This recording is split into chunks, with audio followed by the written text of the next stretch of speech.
Hello বন্ধুরা, আজ ডিনারে কি বানাবো সেটা ভেবে পাচ্ছিলাম না।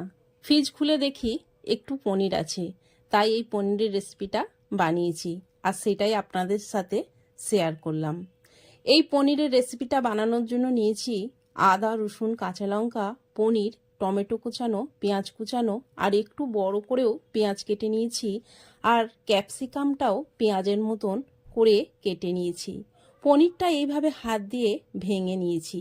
গ্যাসের উপর একটা ননস্টিক প্যান বসিয়ে বাটার আর সাদা তেল দিয়ে দেব। এবার গোটা গরম মশলা, গোলমরিচ দিয়ে পেঁয়াজ কুচানোটা দিয়ে দেব। পেঁয়াজগুলো একটু ভেজে নেব। মিক্সির জারে আদা, রসুন, কাঁচা লঙ্কাটা নিয়ে মিক্সিতে পেস্ট করে রাখবো। পেঁয়াজটা ভাজা হয়ে গেছে।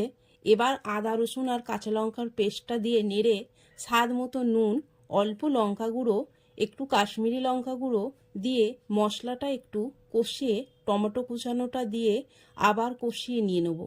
এবার একটু কসুরি মেথি দিয়ে নেড়ে বড় করে কেটে রাখা ক্যাপসিকাম আর পেঁয়াজটা দিয়ে কিছুক্ষণ নেড়ে পনিরটা দিয়ে অল্প জল আর একটু চিনি দিয়ে ভালোভাবে সমস্তটা নেড়ে নেব।